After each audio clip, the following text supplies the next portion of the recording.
What's up guys, and welcome back to another episode of Cork to Glory. This is episode number 50, and yes, today we are returning with a brand new season as we begin our second season in the Premier League at Turner's Cross and sixth season overall. And of course, as we've hit 50 in the series, it's of course a milestone. Every time we hit 50 or 100 in one of our saves, we always do a special thank you episode.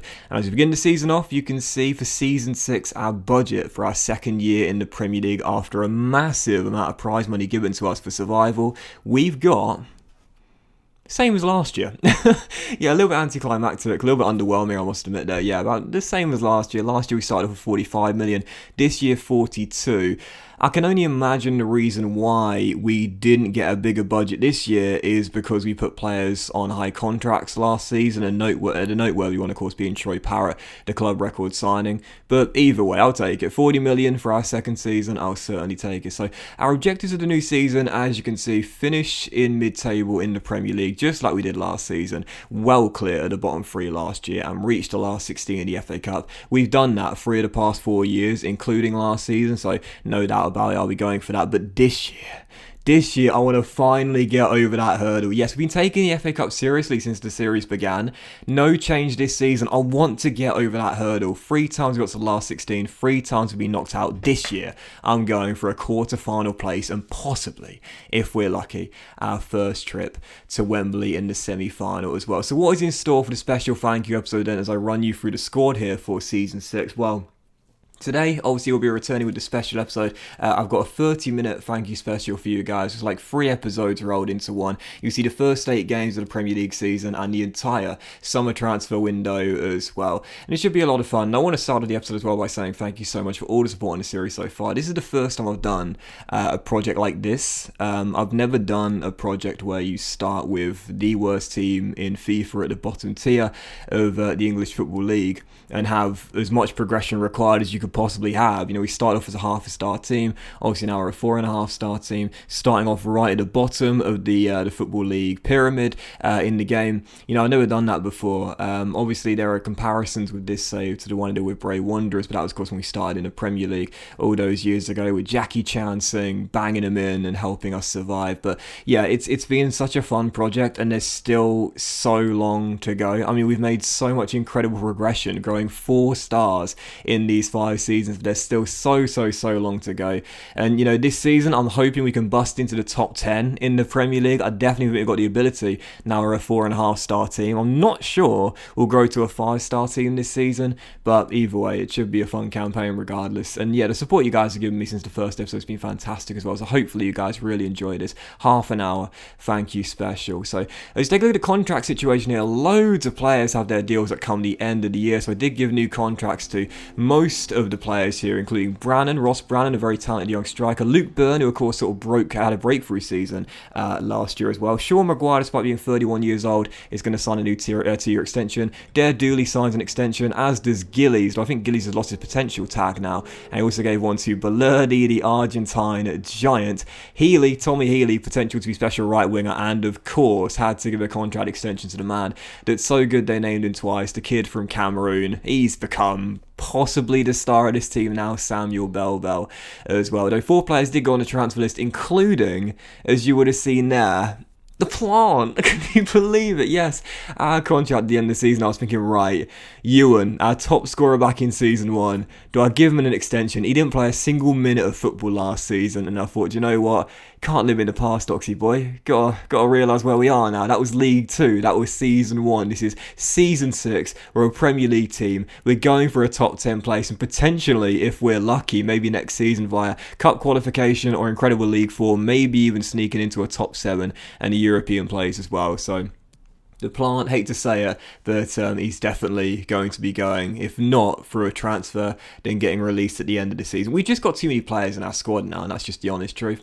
But regardless of new signing to the new season, as you saw earlier, £40 million in the budget. Just like last season, we spent the bulk of that on Troy Parrott coming in from Bayern Munich. I was thinking, who should I bring in this season? Well, I kind of wanted Michael Obafemi, who's moved on in the game and now playing in the Netherlands, but sadly we can't sign him because the team he plays for doesn't have enough depth in that position. But I thought thought about getting a backup midfielder. I was a big fan of this guy when he was on loan at the Den, obviously, a couple of years ago. Very, very impressive midfielder. Very talented indeed. Again, one of those sort of players that can play further forward or deeper. He's got the technical ability to do both of those sort of roles and the mentality and mindset as well. Jason Malumby from Brighton. He's now 79 overall in the game, in his mid-20s, and looks very, very decent indeed. So Malumby comes, it was a pretty cut price fee to bring him in as well. Just 17 million.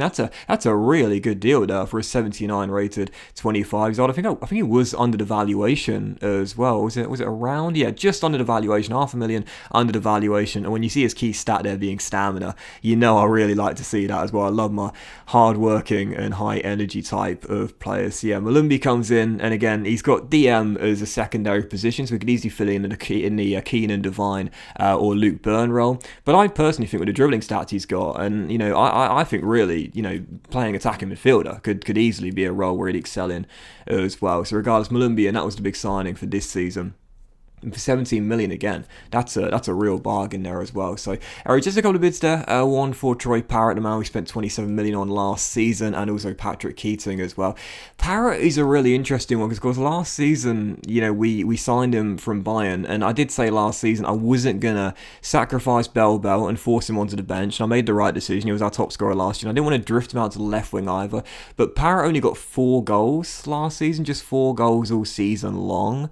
And I know he had that 2-month injury he suffered back in December of last season. I think it also disrupted his rhythm, but I'm gonna keep training him as a left winger. You know, I know there are ways where we can move the squad around and play with 2 up top, so Bell and Troy as a partnership, maybe sacrifice Tommy Healy to the bench and play over another central midfielder. Now that Jason Malumby's in, we could easily play a 4-1-2-1-2 diamond wide, but I really do feel as though the 4-3-3 is probably one of, if not my favourite formations in this year's FIFA, and I'm having a lot of success with it as well. You know, every FIFA, I always feel like oftentimes I'll change my favourite formation. I think last year it was probably the 4-2-3-1, but this year I think the 4-3-3 is probably my favourite. I played the 4-2-3-1 with QPR, and again, I really did get on with it well, but I like the 4-3-3, and I think with this Cork City team we're set up really nicely as well, so I don't want to disrupt the balance. And I think this year Parrott, again, if he does become an official left winger, if we retrain him to that, and that does become his official position, I think he'll score more goals than the 4 he got last season. I'm targeting 7 or 8 from our inverted winger, or inside forward,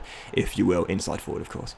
But still, for the first game of the season here, first of the 8 Premier League games in today's episode, it was the champions away at the Etihad Stadium, Manchester City. And of course, last season got a draw here at the Etihad Stadium, took the lead early. Samuel Bell giving us the lead. Last season I mentioned it, like we stood up to the big boys really well, and I think that's one of the things that I'm sort of like learning to do more in this year's FIFA. I don't know if you guys are the same as me, but in previous years gone by, I used to kind of just like target the draw and not necessarily play damage limitation, but play quite defensive in the games against the big teams, especially when you're playing on the highest difficulty, which is of course ultimate in this year's FIFA.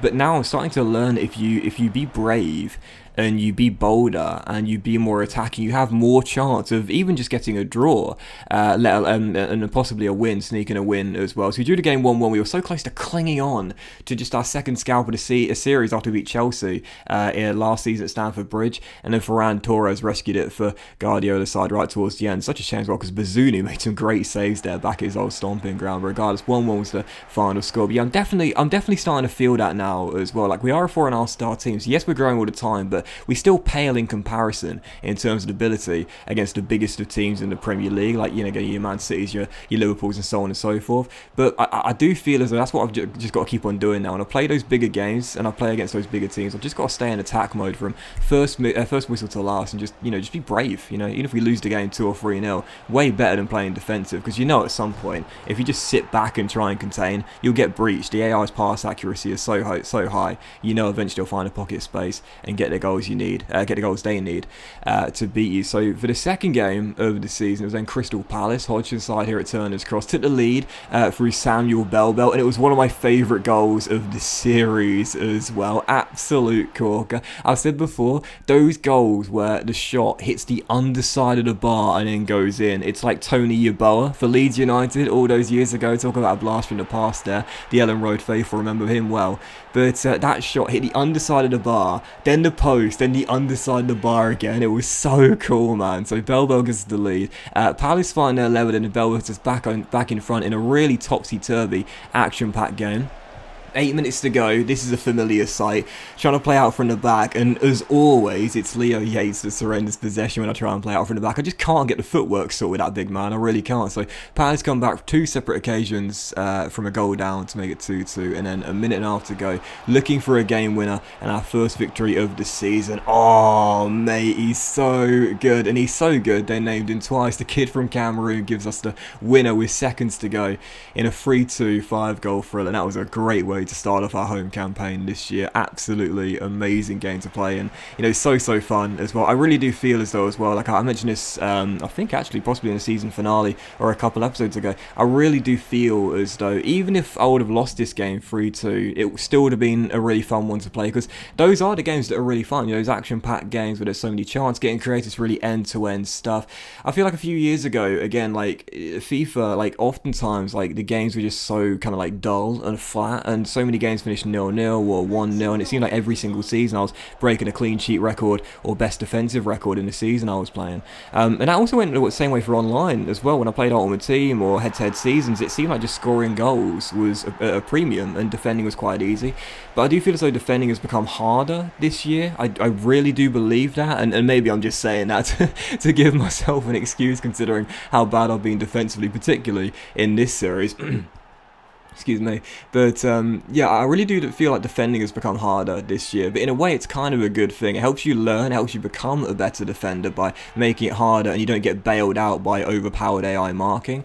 But also scoring goals can be quite simple at times as well. So for the third game of today's episode, Goodison Park, Carlo Ancelotti's Everton fell behind early before Bell scored again his 5th goal in 3 games. Toffees get back in front right before the break as they make it 2-1, and again, just like against Crystal Palace, this was a real end-to-end action-packed game with so many chances getting created, as this man can't stop scoring to start the season off. Obviously last season he wasn't quite as good as the year before in the Championship when he hit the 40 benchmark, the Ivan Toney 40 benchmark, but it was his first year in the Premier League. This season I think now he's settled, now he's had 1 full season's worth of Premier League football under his belt. I think he's going to score a lot more goals this season. He didn't get to 20 last season. Based on the start to this season, well, I don't want to jinx it early, but he could well have an Ivan Toney 40 in the Premier League. Can you imagine that? But regardless, David Neres scored a late winner for Everton in this game. We were clinging on to a draw in a 2-2, but Neres scores a late goal to make it 3-2. I was kind of frustrated as well because I tried so desperately to get the ball off him. 2 stand tackles, which were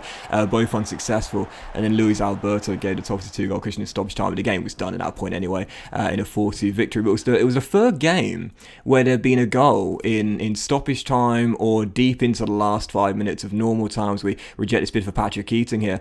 I mentioned on Twitter the other day, and for you guys that don't follow me on Twitter, I certainly recommend it. It's at Docklanders. I mentioned on Twitter the other day to you guys, some of you guys agree as well, late goals in this year's FIFA are like ridiculously common as we exit the Carabao Cup in the first round. We entered this year away at single bank against Lincoln City. Didn't bother showing you the highlights of that game either, by the way. I think from now on, because we always just feel the weakened side and we don't really care about it, I think from now on I'm just going to show you what the score was and not show you the highlights like in the first 2 seasons in League 1 and League 2, where I just showed you the score of the Johnston's Paint Trophy games and not the highlights, because it's not really worth showing if we don't really care too much about it, really, is it? But yeah, I said on Twitter the other day, like, late goals in this year's FIFA are crazy, and I don't know whether EA have done this on purpose to try and make the games more suspenseful, make them more tense, make them more dramatic towards the end, or possibly even, because I noticed it more on next-gen consoles, though I will say I did also notice it quite a lot when I was playing my realistic career mode of Wolves on the PS4.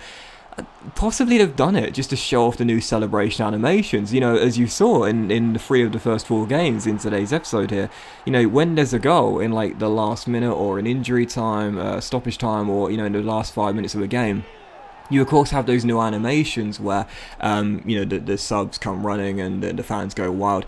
Honestly, I know it sounds crazy, but I kind of feel like EA might have done that just to show off that new sort of in-game cosmetic feature. I don't know, but it does seem like late goals are so prominent in this year's FIFA. It seems like like every 2 or 3 games you play, and sometimes you can have like a consecutive run of like 3 games where you see a goal in like the last 5 minutes.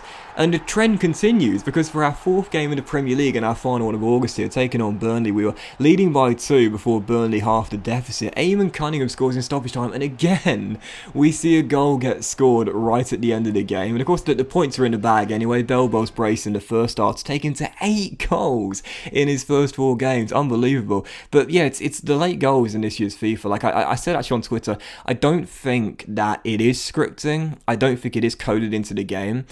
But there is something there. I really do feel as though there's some kind of like handicap sort of system getting put into place where in the final 10 minutes it seems like the AI marking is worse, the goalkeeping ability is worse, and the finishes don't it just seem like a lot more accurate in the last 10 minutes? Don't you seem to like always hit the target in the last 10 minutes? I can't remember the last time I had like a one-on-one in the closing stages and failed to at least test the goalkeeper.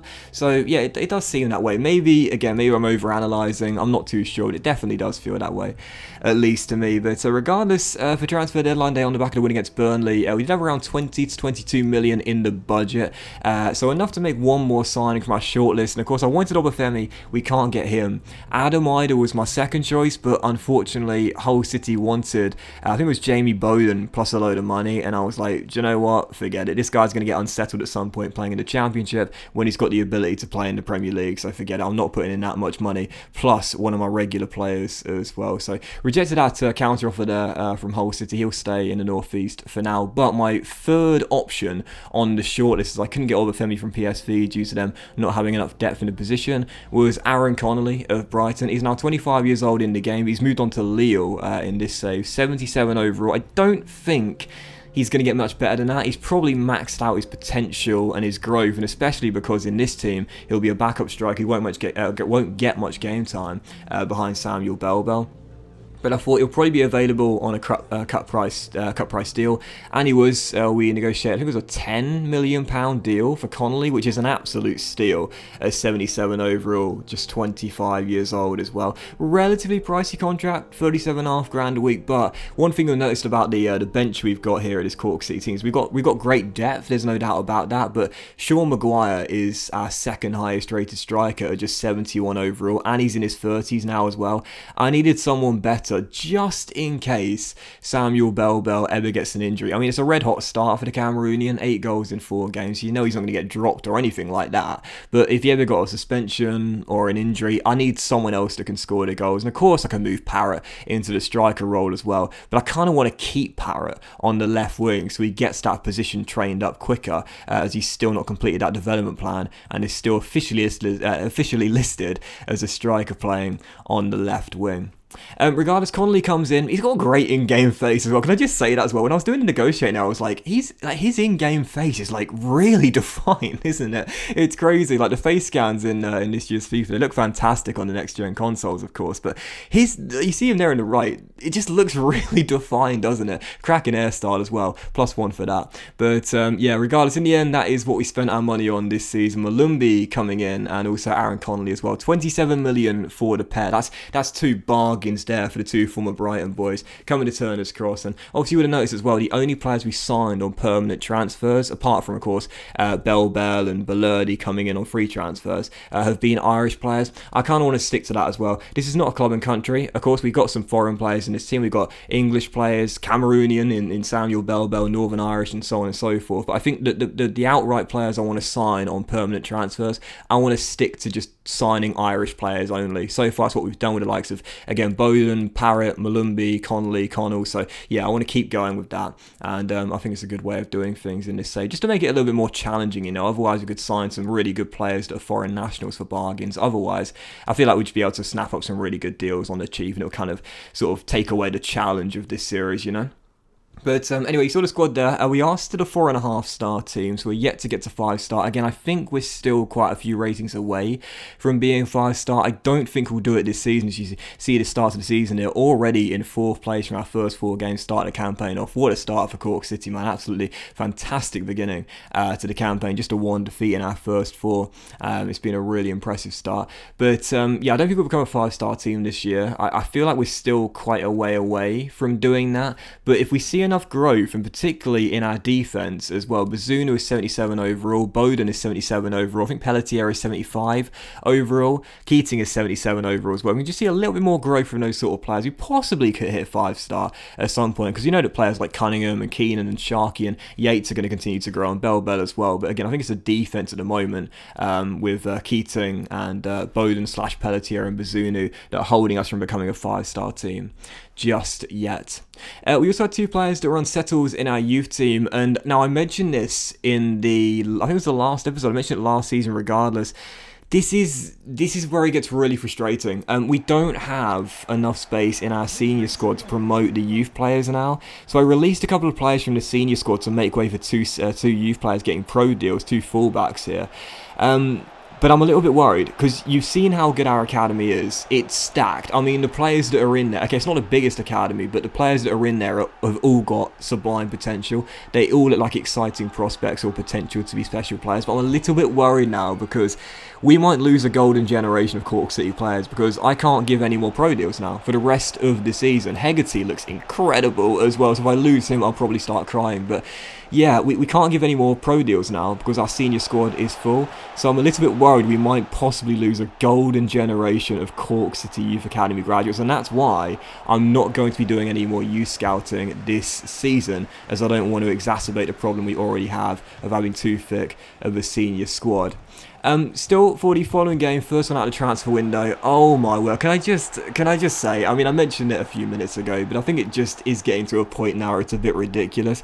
It is our 5th game in the Premier League, away at the Hawthorns. We take on West Brom, and I mean, you would have seen the sequence of events that led to this late goal here. We took the lead through Cunningham, and then the Baggies equalised in stoppage time through Bolday.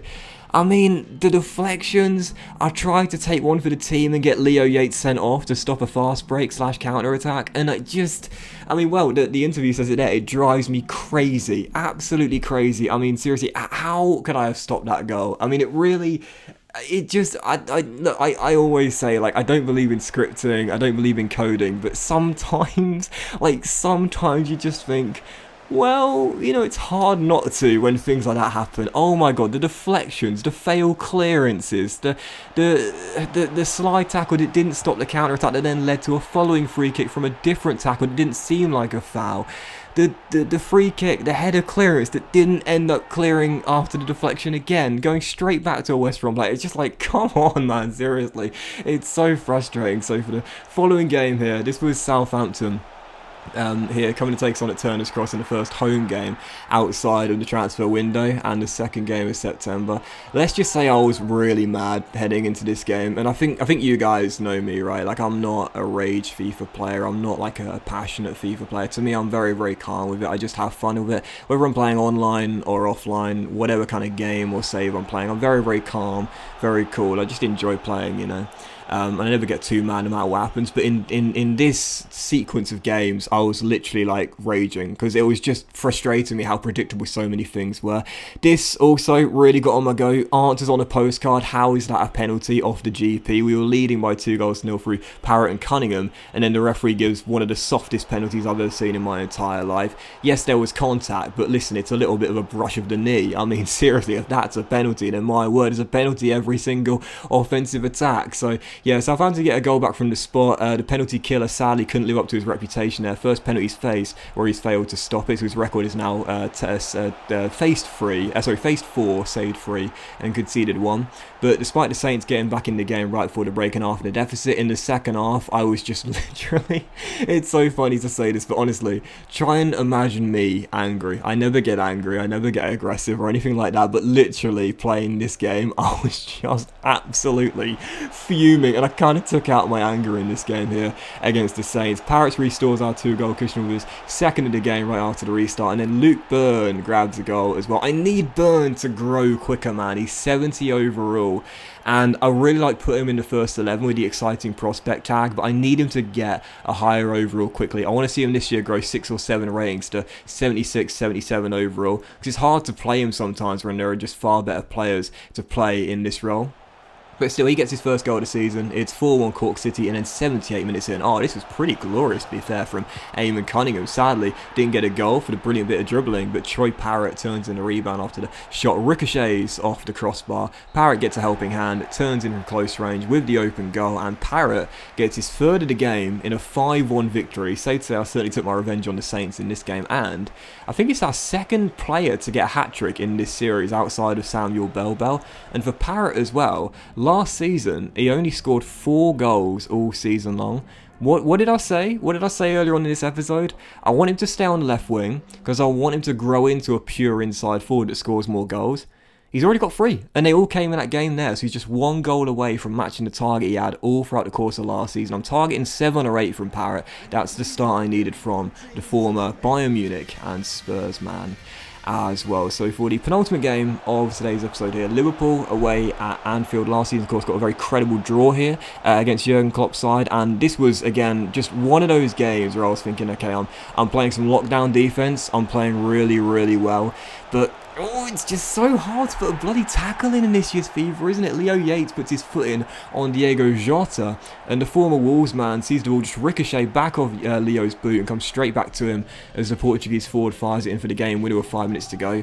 So frustrating, man, seriously, because again, making stand tackles in this year's FIFA is hard to do. It genuinely is. Like, either you commit a foul through a heavy lunge, or the ball just never gets in your possession. Like, it just seems to always ricochet back to an opponent. You've got more chance of making a tackle just by standing there and being in the right position than you do if you press the circle button or whatever that is on Xbox and try a stand tackle. Stand tackles, I feel, are just severely underpowered in this year's FIFA, and I definitely think that's something that EA needs to look into, because that also adds to the challenge of defending in this year's game and why I find it a lot more difficult.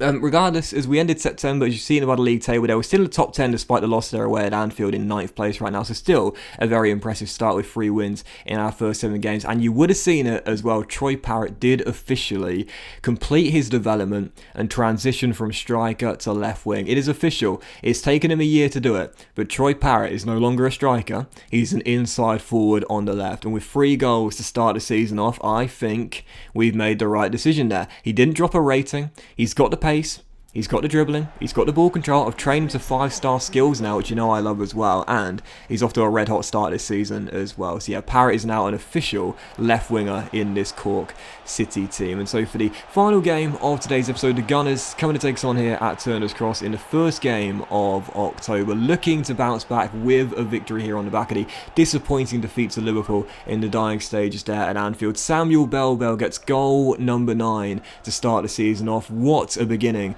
for the kid from Cameroon. And then right before the break, as we try one of those trademark receiver corners here, still leading by 1. Well, we've had some really unlucky moments to start this season off, but what's that old thing about luck, and what's that old expression I always say?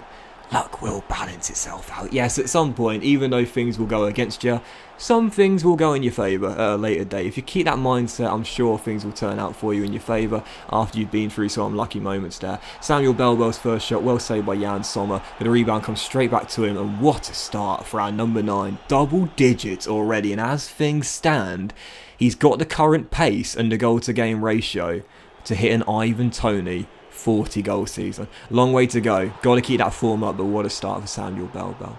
DCL would get Arsenal back in the game early on into the second half here. We conceded a very debatable penalty against Southampton, but nothing debatable about that one. Definite penalty after I tripped my man Coop Miners with Rory Devine there, so a certain penalty, no complaints there. And now Gavin Bazzinu, he's losing his reputation as the penalty killer. Last 2 penalties faced, he's failed to save either of them as DCL pops it down the middle. But despite Arsenal half in deficit and getting back in the game, preventing us from our first clean sheet of the season, we're still yet to get one. We'll wrap up the points and restore the 2-goal cushion in the final 15 to 10 minutes with Tommy Healy getting, I believe, his first goal of the season in a 3-1 victory. So our second scalp of the series, and a great way to end today's episode off as well. Second scalp, first one at home after we beat Chelsea at Stamford Bridge last season, and for Bell as well, got to end on this. 10 goals in 8 games for the kid from Cameroon that's so good they named him twice. I'm going to ask you this question today, guys, to end episode number 50. And here's a question for you. I want you to comment it if you've watched all the way through to the very, very end. Can Samuel Bell get to 40 and achieve an Ivan Toney 40-goal Premier League season? Let me know in the comment section down below if you think he's going to do it. Regardless, that will end the special. Thank you, episode number 50, guys, and I really hope you have enjoyed this 30-minute special. If you have, then please do drop a like. It took an age to make, as I'm sure you can appreciate, but it's definitely well worth doing, considering how good the support has been in this series from the very first episode. Thank you so much for all the support. Really do appreciate it as we begin season 6. It's been an amazing project and there's still a long way to go. Much love, guys. Have a fantastic Sunday and I'll see you for the next episode of Cork to Glory. Wait for it. Very soon. Bye, guys.